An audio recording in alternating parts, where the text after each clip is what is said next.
God knows you feel stuck in life, but he's about to flip everything in your favor.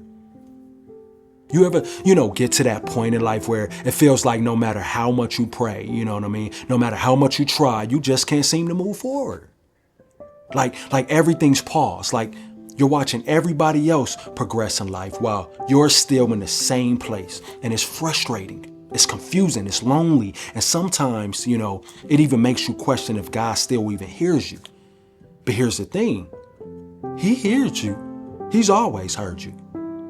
But what if I told you that the reason you feel stuck isn't because, he's ignoring you? No, no. Sometimes God won't move what's around you until you're willing to move what's inside of you, see? Half the reason we feel stuck in life is because we're avoiding the work that comes with getting unstuck. And that's a hard pill to swallow. Because, we don't like to admit that sometimes the reason we're not where we want to be is because of us.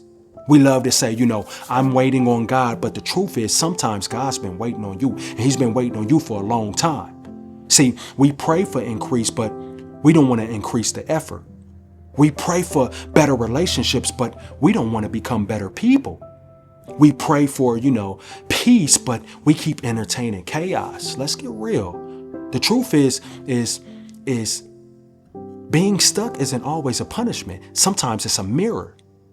If you want your finances to change, but you're doing the same things every month, spending the same, thinking the same, working the same, how can you expect God to bless habits that never evolved?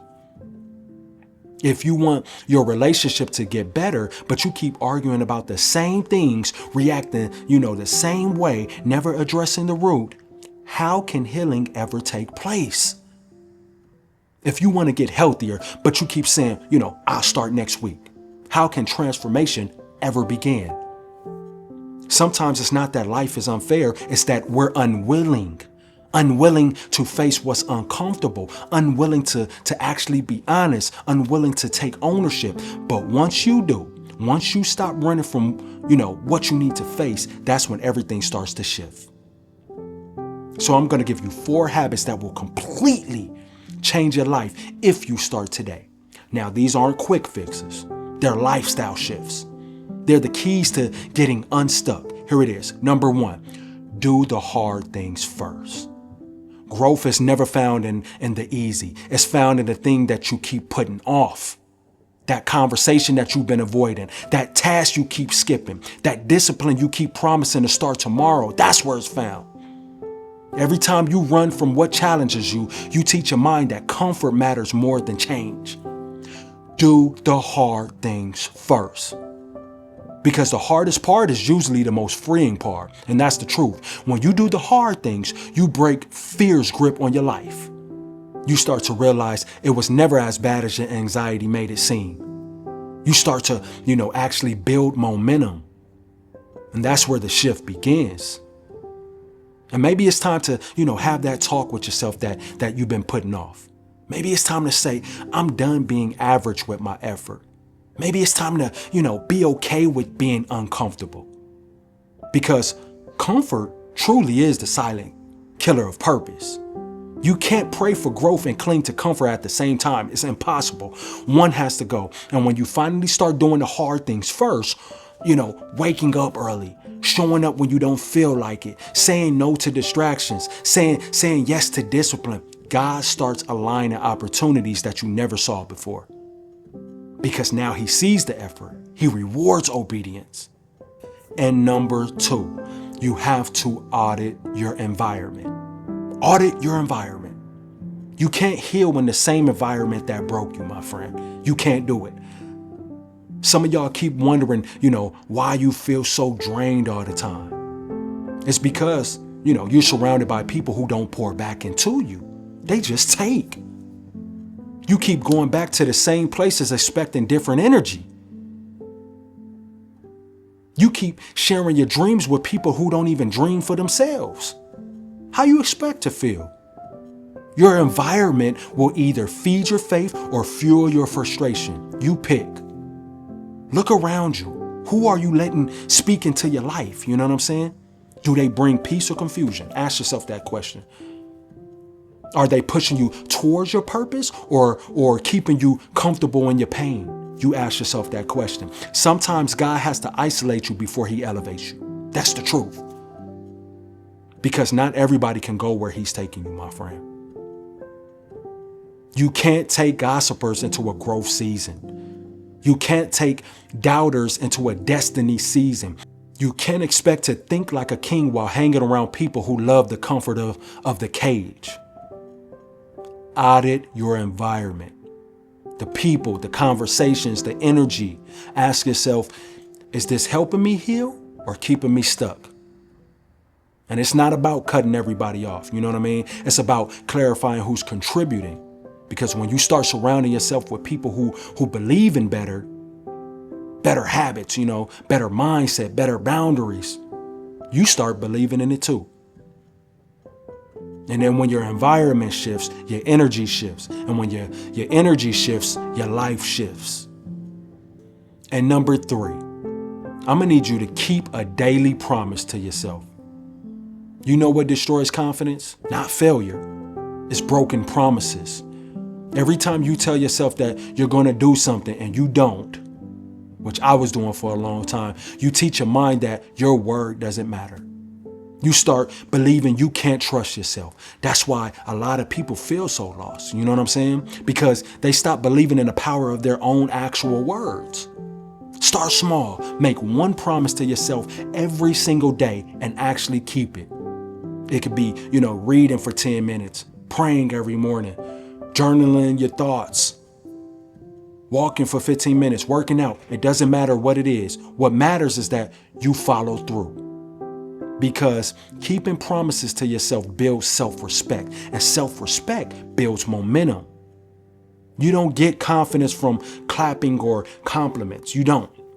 You get confidence from consistency. Every time you show up for yourself, even when nobody's watching, you rebuild trust that life tried to break from you. Truth. Facts.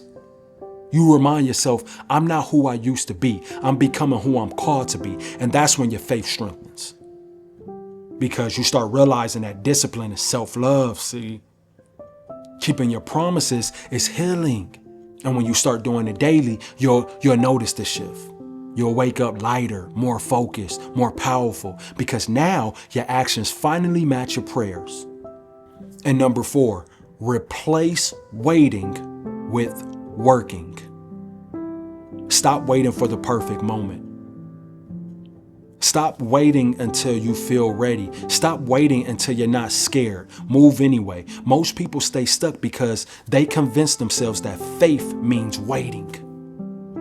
But faith doesn't mean sitting still. Faith means moving while you trust. You don't wait for the season to shift. You shift and the season follows. You don't wait for the storm to end. You keep walking through it until it clears. God doesn't bless hesitation. He blesses movement. He blesses those who build while they believe. And guess what? Maybe you've been waiting on that sign to start that business. You've been waiting on a person to change before you choose peace. Waiting on motivation to start, that health journey. But here's your sign. Start now. Because the longer you wait, the heavier the regret gets. You can't keep asking God for opportunities and not prepare for them.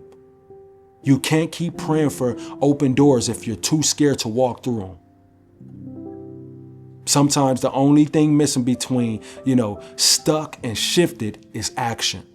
So start today, even if it's messy, even if it's small, even if it's scary, because once you start actually moving, God starts multiplying. And let me remind you of something. You are not stuck because God forgot you. You are stuck because he's about to shift you. The frustration that you feel is the pressure that comes before elevation. The confusion that you feel is the stretching that comes before clarity. God knows you feel stuck in life, dog. But he's about to flip everything in your favor.